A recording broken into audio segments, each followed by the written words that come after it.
Everyone, कैसे हैं आप सभी लोग। आशा करते हैं आप सभी लोग स्वस्थ होंगे। आपके अपने परिवार TW में मैं सचिन आपका हार्दिक स्वागत करता हूं। आज की शिफ्ट थर्ड के आरपीएफ के जितने भी क्वेश्चन, जिस तरीके के क्वेश्चन पूछे जा रहे हैं, उसका पूरा सार लेके आया हूं मैं इस पूरी क्लासेस में। तो जिन भाइयों का आगे आने वाली शिफ्टों में एग्जाम होने वाला है 4-5 से लेके जिन तारीखों में अगर एग्जाम होने वाला है, तो उनके लिए ये क्लास बहुत महत्वपूर्ण रहने वाली है। सारे क्वेश्चन का सार कंप्लीट स्मार्ट अप्रोच के साथ हम लोगों ने सॉल्यूशन करने वाले हैं। तो इस पूरी क्लास को एंजॉय जरूर करें। चलते हैं, देखते हैं क्वेश्चन स्टेप बाय स्टेप में। वो आपकी कंप्यूटर स्क्रीन पे ये है कि सबसे पहले कह रहा है कि x प्लस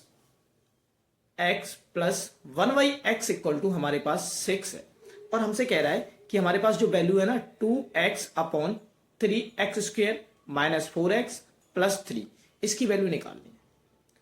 तो देखो इसकी वैल्यू कैसे निकाल सकते हैं हम लोग। सबसे पहले हमें इसे सॉल्व करना पड़ेगा। जब इसे सॉल्व करेंगे तो हमें एलसीएम लेना पड़ेगा। एलसीएम हमारे पास x आ जाएगा, तो x square plus 1 equal to 6, और यहाँ पे बन जाएगा x square plus 1 equal to 6x। तो ये हमारे पास एक इक्वेशन बन गई पहली। ठीक है, जब हमारे पास ये इक्वेशन बन गई फर्स्ट वाली, अब हमें करना क्या है, 2x upon 3x square minus 4x plus 3। तो हम इसको जब सॉल्व करेंगे तो 2x, हमें क्या करना है, इंटरचेंज थोड़ा सा कर लेना। 3x स्क्वायर प्लस 3 को आगे ले लेना, माइनस 4x बाद में। जब इसे देखेंगे तो हमारे पास क्या आ जाएगा, 2x और 3 कॉमन आ गया, तो x square plus 1 minus 4x। ठीक है, तो देखो कितना आ जाएगा, 2x upon 3 into 6x minus 4x।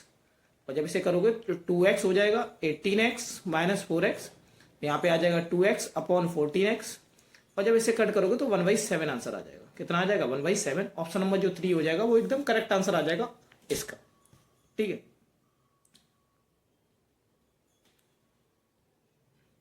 अगला क्वेश्चन देखते हैं। क्वेश्चन नंबर सेकंड कह रहा है कि 12 संख्याओं का औसत 15 है। 12 संख्याओं का औसत कितना दे रखा है, 12 संख्याओं का औसत तुम्हें 15 दे रखा है। जब 12 संख्याओं का औसत 15 है, 12 संख्याओं का जो औसत है वो 15 है, तो 12 संख्याओं का योग क्या होगा, तो 12 संख्याओं का जो योग होगा, 12 संख्याओं का योग जो होगा वो क्या होगा, 12 इंटू 15, यही तो होगा। तो जब 12 इंटू 15 हो जाएगा तो यानी 180 योग हो जाएगा। योग कितना हो जाएगा, 180 हो जाएगा। अब बोल रहा है यदि एक संख्या 41 इसमें शामिल कर ली जाए, 41 भी शामिल कर ली जाए, तो इन 13 संख्याओं का औसत क्या होगा, तो 41 में जोड़ लेते हैं, वो 13 से डिवाइड कर देते हैं, तो हमारे पास आंसर आ जाएगा। तो 1 8 4 12 221 हो गया। 221 जब 13 से करेंगे तो 13 7 91 होता है, 7 आएगा लास्ट में, नहीं 17 आ जाएगा। जब 13 से कट करेंगे तो 17 बार जाएगा। तो ऑप्शन नंबर जो 4 होगा वो एकदम करेक्ट आंसर इसका बन जाएगा। अगला क्वेश्चन कह रहा है दिए गए समुच्चय में मध्य का ज्ञात करो। यहाँ पे मध्य का पूछी गई है, यानी मीडियन पूछी गई है। तो मीडियन कैसे निकालेंगे, जब मीडियन की बात आती है तो मीडियन का देखो हमारे पास 2 फॉर्मूले होते हैं मीडियन के लिए। मीडियन के लिए एक तो होता है इवन वाला, एक होता है ऑड। एक होता है इवन, एक होता है ऑड। ठीक है, जब एक इवन होता है एक ऑड होता है, तो हमें करना क्या है, सबसे पहले तो इसे असेंडिंग ऑर्डर में लगाना है। जब इसे असेंडिंग ऑर्डर में लगाएंगे तो हमारे पास क्या बन जाएगा, 1, जो हमारे पास नंबर है इनको असेंडिंग ऑर्डर में लगाते हैं। सबसे पहले आएगा हमारे पास 0, 0 के बाद 1 1 2 बार, उसके बाद हमारे पास 2 हो गया, उसके बाद हमारे पास क्या हो गया 3, उसके बाद हमारे पास क्या हो गया 4, उसके बाद 5 2 बार है, उसके बाद हो गया तुम्हारे पास 7 2 बार, उसके बाद हो गया तुम्हारे पास 8, उसके बाद 9, उसके बाद 11, 2 2 4 5 6 7 8 9 10 11 12 13, एक नंबर कोई कम हो गया, 14 है, क्योंकि 1 2 बार आया, 1 आ गया, 1 2 बार आ गया, 2 आ गया, 3 आ गया, 4 आ गया।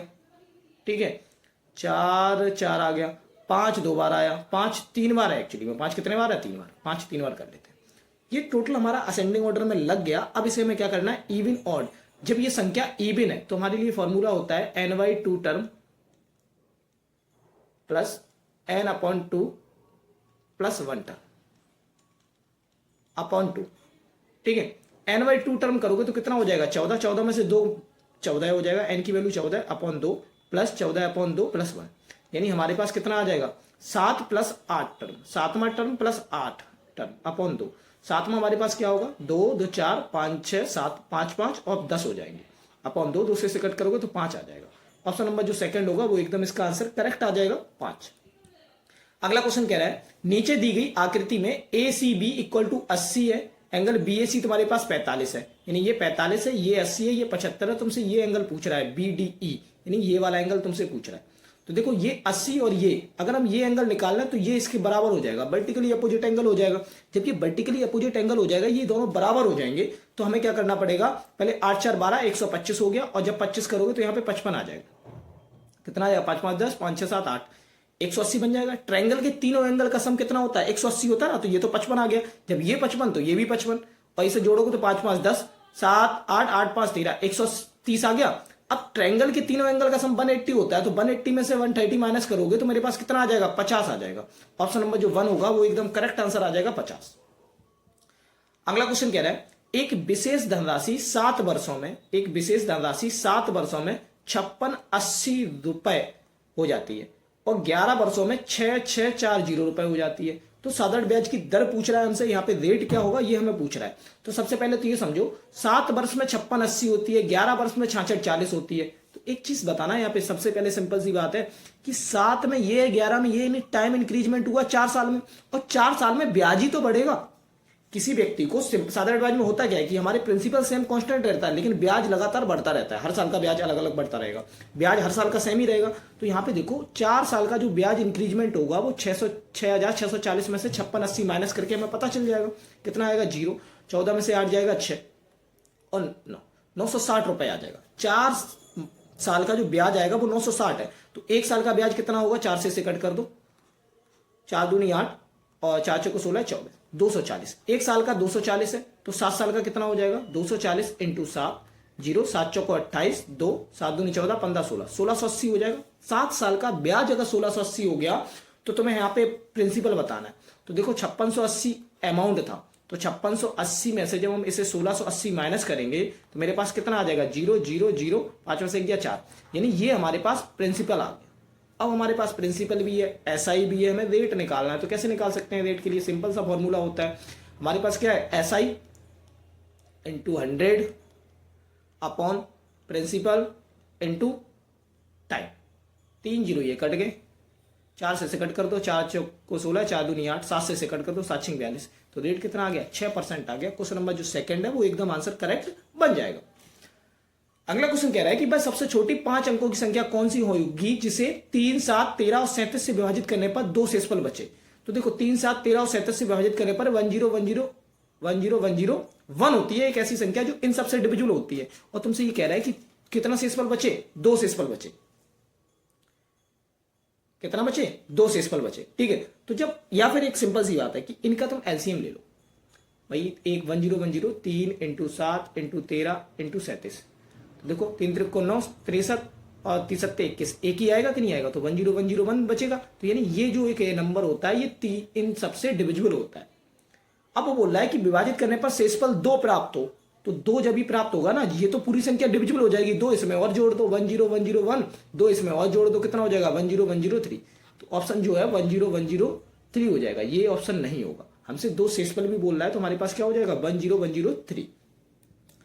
अगला क्वेश्चन कह रहा है यदि संख्या हमारे पास जो ये है ये 11 से विभाज्य है, तो a माइनस बी का न्यूनतम मान क्या होगा, a माइनस बी का न्यूनतम मान क्या होगा, हमसे ये पूछ रहा है। तो देखो सबसे पहले a 9 2 5 7 b 6 8 4, ये नंबर जो है वो 11 से डिविजिबल है। जब ये नंबर 11 से डिविजिबल है तो हमसे ये पूछ रहा है कि ये नंबर a माइनस बी का न्यूनतम मान क्या होगा। तो 11 का डिविजिबिलिटी रूल होता क्या है, आपको ये समझना है कि 11 का डिविजिबिलिटी रूल क्या होता है। 11 का डिविजिबिलिटी रूल ये होता है कि इवन प्लेस यानी सम संख्या और विषम संख्या का डिफरेंस अगर 11 से डिविजिबल हो जाए या 0 आ जाए, 2 कंडीशन होगी, क्या क्या, या तो 0 आ जाए या फिर इनका डिफरेंस कितना हो जाए, 11 के कोई मल्टीपल आ जाए। तो हम देखते हैं इवन प्लेस, अल्टरनेट करके हम जोड़ लेते हैं इसको।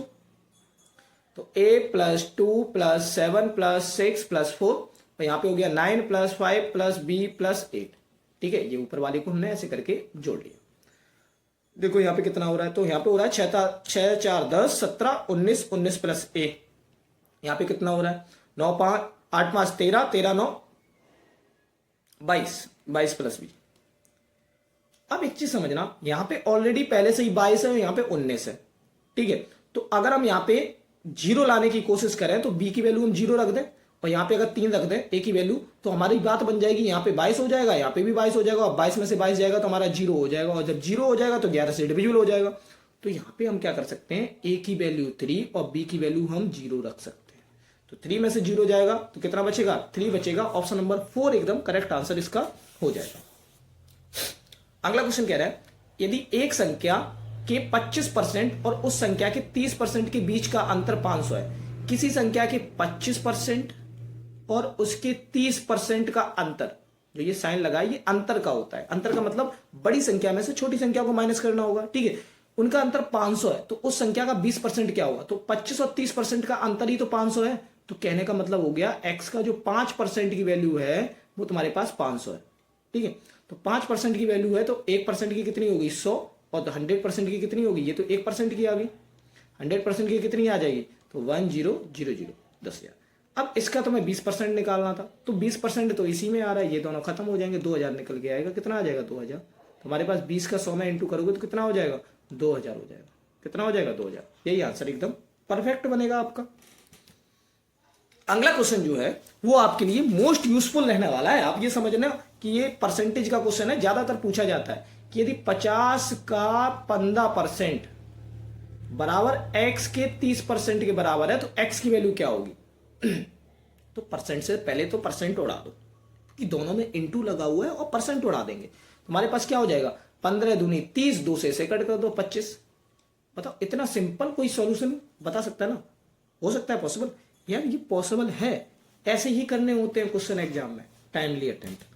अगला क्वेश्चन कह रहा है कि 2352 में एक वस्तु बेचने पर 752 का लाभ होता है, ये बेचने पर एसपी पे, तो लाभ कितना होता है 752, ये प्रॉफिट होता है, प्रॉफिट होता है।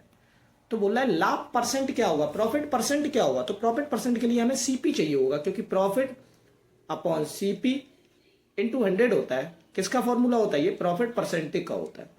तो यहां पे हमें सीपी चाहिए, और जब सीपी चाहिए तो सीपी निकालना पड़ेगा। सीपी निकालना पड़ेगा कि नहीं निकालना पड़ेगा, जब हमें सीपी निकालना पड़ेगा, सीपी निकालना पड़ेगा तो 2352 में से जब हम इसको देखो एसपी है, ये प्रॉफिट हो रहा है, तो जब इसमें से हम इसमें से इसे हम क्या करेंगे माइनस कर देंगे, तभी तो हमारा सीपी आएगा, क्योंकि प्रॉफिट हो रहा है। अगर लॉस होता तो हम जोड़ देते, प्रॉफिट हो रहा है फायदा हो रहा है, तो ये वस्तु ज्यादा में बिची होगी, कम में खरीदी गई होगी, ठीक है। तो 752 इसमें से माइनस कर दो, 2 में से 2 गया 0, 5 में से 5 गया 0, 13 में से 7 जाएगा 6, और यहाँ पे 1, 1600 रुपए इसका सीपी होगा। सीपी कितना हो जाएगा भाई 1600 रुपए। तो हमें यहाँ पे प्रॉफिट निकालना 752 अपॉन 1600 इंटू 100, 2 0 1 कट हो गए, 16 से कट कर लो, 4 से कट कर लो, 4 चौको 16, 4 1 4, 4 8 32, 4 8 32, 4 से फिर कट कर दो, 4 चौको 16, 4 6 7 चौको 28, 47% आ जाएगा। ऑप्शन नंबर जो सेकंड बनेगा वो एकदम परफेक्ट आंसर बन जाएगा। अगला क्वेश्चन है अमर अपनी टीवी 1540 रुपए में बेचता है और उसे इससे 30% की हानि होती है, यानी कहने का मतलब ये हानि होती है, तो कहने का मतलब ये हो गया 1540 में बेचने पे उसे 70% की वैल्यू है 1540। किसकी वैल्यू है 70% की जो वैल्यू है वो 1540 है। उसे किस दर पर टीवी बेचना चाहिए जिससे 30% का लाभ हो, यही तो कह रहा है। तो 70% की वैल्यू ये है, ठीक है। तो 100% की वैल्यू कितनी होगी 1540 और 2 0 अपॉन 70, यही हो जाएगी। इस पे 130% का लाभ दे दो, तो 2 0 तो वैसे ही उड़ गए, ये 0 इससे उड़ गया, 7 से उड़ा दो, 7 दूनी 14, ठीक है, 1 7 दूनी 14 22, तो 22 इंटू 13 0 0, 13 दूनी 26, 13 दूनी 26, 27 28, 2860 आंसर आ जाएगा। ऑप्शन नंबर 4 एकदम करेक्ट आंसर बन जाएगा। ये कैलकुलेशन फास्ट करनी पड़ेगी भाई, जब तक आप कैलकुलेशन फास्ट नहीं करोगे तो आप क्वेश्चन अटेम्प्ट ही नहीं कर पाओगे। पूरी क्वेश्चन अटेम्प्ट के लिए आपको कैलकुलेशन आनी चाहिए, क्वेश्चन को पढ़ के समझ के तुरंत हमको उसको समझना चाहिए कि क्या कह रहा है क्वेश्चन। जैसे सिंपल सी बात है 1540 में बेचने पर 30% की हानि हुई, जब 30% की हानि लॉस हो गया तो ये 70% की वैल्यू रही होगी, 100 में से 30 को सीधा माइनस करना है, ठीक।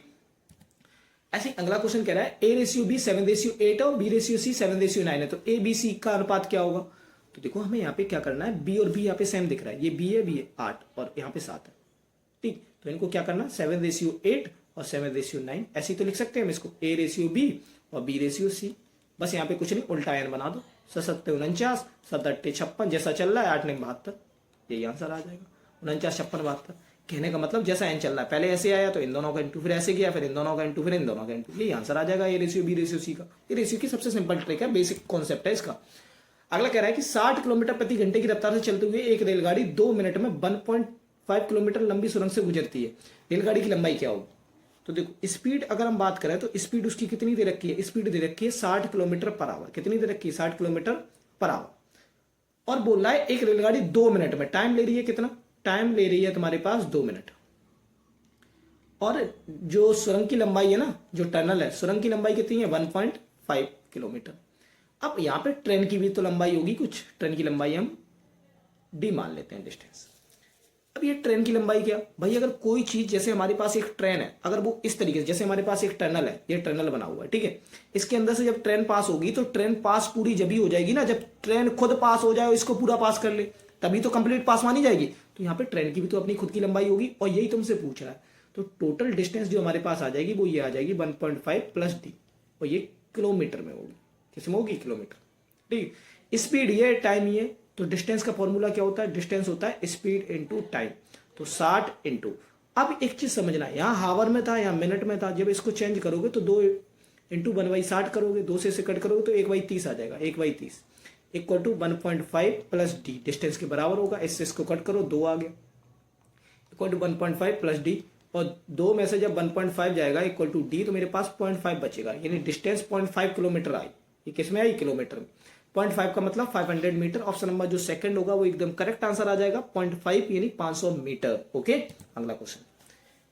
अगला क्वेश्चन कह रहा है कि एक कार कुछ दूरी 8 किलोमीटर पर हावर की, कुछ दूरी 8 किलोमीटर पर हावर की स्पीड से, और मतलब एक व्यक्ति यहां से ए से बी जाता है 8 किलोमीटर पर हावर की स्पीड से, और वापस जब यहां से जा रहा है यहाँ पे, ठीक है, और वापस आ रहा है 12 किलोमीटर पर हावर की स्पीड से।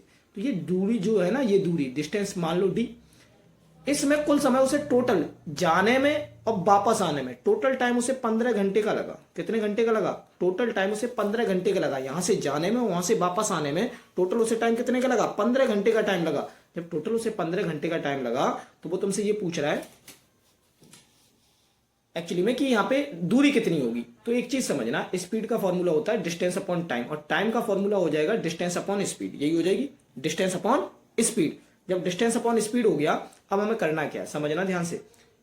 डिस्टेंस हमारे पास डी माने 8 plus D upon 12 equal to हमारे पास 15 बराबर में आ जाएगा। अब हम एलसीएम लेते हैं तो 24 आ जाएगा, तो 3d plus 2d equal to 15, हमारे पास हो जाएगा 5d अपॉन 24 इक्वल टू 15, 5 से कट कर दो 3, और d इक्वल टू आ जाए 3 चौको 12, 3 दूनी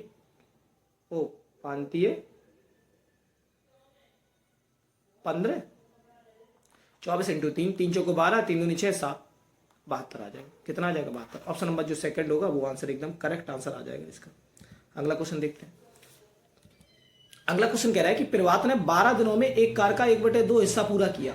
प्रभात जो था उसने 12 दिनों में कोई कार का 1/2 हिस्सा पूरा कर लिया, ठीक है, और संतोष ने शेष कार का, भाई 1/2 हिस्सा ये हो गया, तो 1/2 हिस्सा और बचा होगा। इसको संतोष 6 दिनों में करता है, तो वो दोनों मिलकर कार को कितने दिन में करेंगे। तो एक चीज समझना, आधा हिस्सा 12 दिनों में करता, तो ये पूरा कितने में करेगा, 24 दिन में। जब ये आधा हिस्सा 6 में कर रहा है, तो ये पूरा कितने में करेगा, 24 में। तो यहाँ पे प्रभात और संतोष, प्रभात पूरा काम 24 दिन में करेगा, संतोष 12 दिन में करेगा। दोनों का एलसीएम ले लो, टोटल काम निकल आएगा। जब दोनों का एलसीएम लोगे, टोटल काम आ जाएगा, कितना आ जाएगा तुम्हारे पास, 24 और 1 और यहाँ से 2, तो टोटल इनकी इफिशियंसी, प्रभात एक दिन में 1 काम कर रहा है और ये एक दिन में 2 काम कर रहा है, तो दोनों मिलकर एक दिन में 3 यूनिट काम कर रहे हैं। काम है टोटल 24, 3 से जब कट करोगे तो 8 आ जाएगा। ऑप्शन नंबर जो थर्ड बनेगा वो एकदम करेक्ट आंसर बन जाएगा, 8 दिन में ये लोग काम पूरा कर देंगे।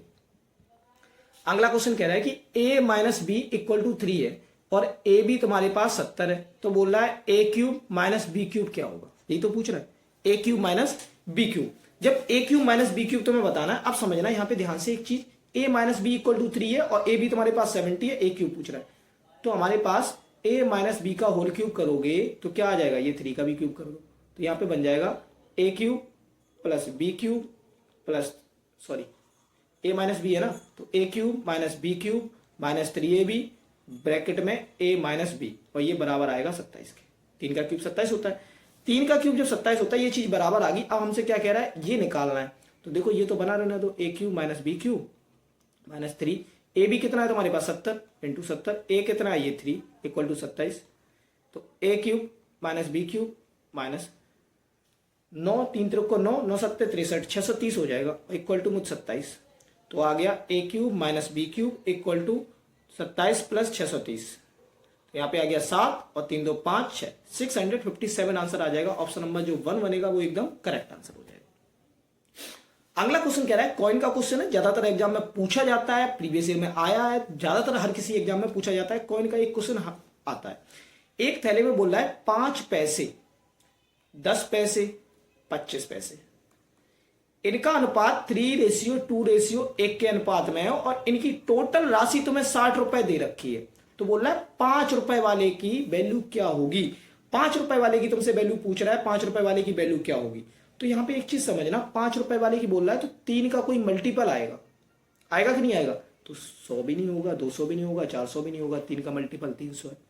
ये तो हो गया ऑप्शन से डायरेक्ट हमें एग्जाम की ट्रिक का आंसर। ठीक है, अब इसका डिटेल से सॉल्यूशन देखते हैं। तो 5 पैसे के 3 सिक्के हैं तो कितने हो जाएंगे इसे, 15 पैसे। 10 पैसे के 2 सिक्के हैं तो कितने हो गए, 20 पैसे। 25 पैसे का एक सिक्का, 25 पैसे, और ये सब मिला के 60 रुपए, यानी जब इसको भी पैसे में कन्वर्ट करेंगे तो 6000 हो जाएंगे। तो 25, 30, 40, 50, 60 पैसे इक्वल टू 6000। तो एक पैसा, ये हमारे पास पी की वैल्यू कितनी आ जाएगी, 100। पी की वैल्यू जब 100 आ गई तो इसमें जब 3 में पी का इंटू करेंगे तो 3 × 100 इक्वल टू 300 आ जाएगा। और ये आंसर तो हम पहले ही लगा चुके हैं। ठीक है, अगला क्वेश्चन है हमारे पास 78 प्लस, और ये सिंप्लीफिकेशन का क्वेश्चन है, इसको सॉल्व करते हैं बहुत अच्छे तरीके से। 78 प्लस -4 प्लस -3 और उसके बाद ऑफ, उसके बाद है तुम्हारे पास 27 प्लस -18 प्लस -2 और इसके बाद ब्रैकेट क्लोज। तो देखो 78 प्लस -4, अब ये इंटू ऑफ लगा हुआ है तो ऑफ को हमें पहले सॉल्व करना पड़ेगा, उसके बाद हम आगे सॉल्व कर सकते हैं। तो प्लस -3 ऑफ बना रहने दो, सबसे पहले इसे सॉल्व करो। तो 18 में से 2 जाएगा, मतलब 20 हो जाएगा। 20 और 27 में से जब 20, 18 और 2 प्लस माइनस माइनस हो जाएगा ना, 18 और 20 और 27 में से 20 जाएगा, तुम्हारे पास कितना बचेगा, 7 ओनली। तो ये तो इतना खत्म हो गया। 78 प्लस -4, अब 3 का 7 में इंटू करोगे, माइनस का 21 आएगा, और 78 प्लस और 21 और 4 हो जाएगा माइनस का 25, और 78 में से जब 25 जाएगा, 8 में से 5 जाएगा 3 और 7 में से 2 जाएगा 5। 53 आंसर नहीं, 53 आंसर बनेगा ऑप्शन नंबर 1। तो ये थे मोस्ट इंपोर्टेंट टॉप 20 क्वेश्चन। मिलते हैं नेक्स्ट क्लास में, तब तक के लिए जय हिंद, जय भारत।